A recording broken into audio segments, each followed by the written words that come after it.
Hi friends, welcome to Soumya's cooking channel. ನಾನಿವತ್ತು ಮನೆಯಲ್ಲೇ ತುಂಬ ಈಸಿಯಾಗಿ ಕ್ವಿಕ್ಕಾಗಿ ಪನ್ನೀರ್ ಫ್ರೈಡ್ ರೈಸ್ ಮಾಡ್ಕೊಳ್ಳೋದು ಹೇಗೆ ಅಂತ ತೋರಿಸ್ತಾ ಇದ್ದೀನಿ. ಇದಕ್ಕೆ ಬೇಕಾಗಿರುವಂಥ ಇಂಗ್ರೀಡಿಯೆಂಟ್ಸ್ಗಳು ಹಾಗೆ ಹೇಗೆ ಮಾಡೋದು ಅಂತಲೂ ಕೂಡ ಈ ವಿಡಿಯೋದಲ್ಲಿ ಸಂಪೂರ್ಣವಾಗಿ ತೋರಿಸ್ತಾ ಹೋಗ್ತೀನಿ. ಕೊನೆವರೆಗೂ ನೋಡಿ.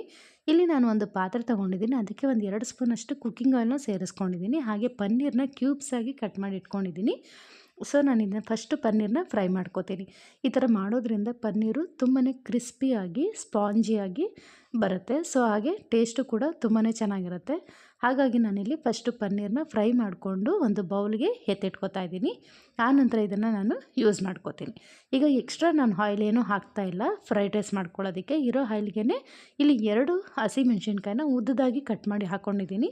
ಹಾಗೆ ಇಲ್ಲಿ ಒಂದು ಮೀಡಿಯಮ್ ಸೈಜ್ ಈರುಳ್ಳಿನ ಸಣ್ಣದಾಗಿ ಉದ್ದದಾಗಿ ಕಟ್ ಮಾಡ್ಕೊಂಡಿದ್ದೀನಿ. ಒಂದು 4ರಿಂದ 5 ಕರಿಬೇವಿನ ಎಲೆನೂ ಕೂಡ ಇದಕ್ಕೆ ಸೇರಿಸ್ಕೊಂಡಿದ್ದೀನಿ.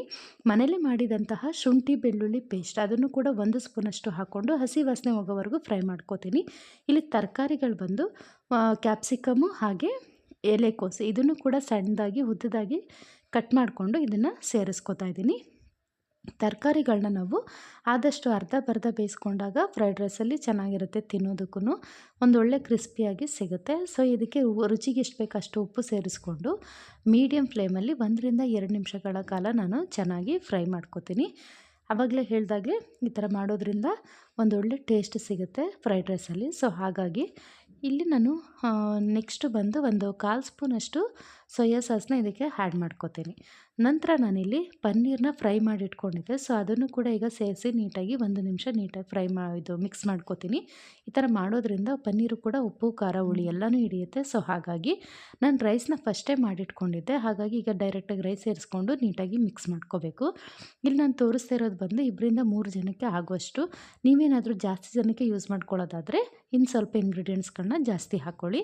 ಈಗ ನಾನಿಲ್ಲಿ ಒಂದು ಅರ್ಧ ಸ್ಪೂನಷ್ಟು ಪೆಪ್ಪರ್ ಪೌಡರ್ ಅಂದರೆ ಕಾಳು ಮೆಣಸಿನ ಪೌಡರು, ಕಾಳು ಮೆಣಸನ್ನ ಕುಟ್ಟಿ ಪೌಡ್ರ್ ಮಾಡಿಟ್ಕೊಂಡು ಅದನ್ನು ಒಂದು ಅರ್ಧ ಸ್ಪೂನಷ್ಟು ಸೇರಿಸ್ಕೊತಾ ಇದ್ದೀನಿ. ಲಾಸ್ಟಲ್ಲಿ ಕೊತ್ತಂಬರಿ ಸೊಪ್ಪು ಇದಿಷ್ಟು ಹಾಕ್ಬಿಟ್ಟು ನೀಟಾಗಿ ಮಿಕ್ಸ್ ಮಾಡಿ ಸರ್ವ್ ಮಾಡಿದ್ರೆ ಬಿಸಿ ಬಿಸಿ ಪನ್ನೀರ್ ಫ್ರೈಡ್ ರೈಸ್ ರೆಡಿ ಆಗುತ್ತೆ. ತುಂಬ ಈಸಿಯಾಗಿ ಮಾಡ್ಕೋಬೋದು. ನೀವು ಒಂದ್ಸರಿ ಟ್ರೈ ಮಾಡಿ ಹೇಗೆ ಬಂತು ಅಂತ ಕಮೆಂಟ್ ಸೆಕ್ಷನಲ್ಲಿ ಕಮೆಂಟ್ ಹಾಕೋದನ್ನು ಮರಿಬೇಡಿ. ಹಾಗೆ ನಮ್ಮ ಚಾನಲ್ ಯಾರೆಲ್ಲ ಸಬ್ಸ್ಕ್ರೈಬ್ ಮಾಡ್ಕೊಂಡಿಲ್ವೋ ಪ್ಲೀಸ್ ಒಂದು ಸಬ್ಸ್ಕ್ರೈಬ್ ಮಾಡ್ಕೊಳ್ಳಿ, ಸಪೋರ್ಟ್ ಮಾಡಿ ಅಂತ ಕೇಳ್ತಾ ಇವತ್ತಿನ ವ್ಲಾಗು ಕಂಪ್ಲೀಟ್ ಆಗಿದೆ ಫ್ರೆಂಡ್ಸ್. ಮತ್ತೆ ನೆಕ್ಸ್ಟ್ ವೀಡಿಯೋದಲ್ಲಿ ಸಿಗ್ತೀನಿ. Take care.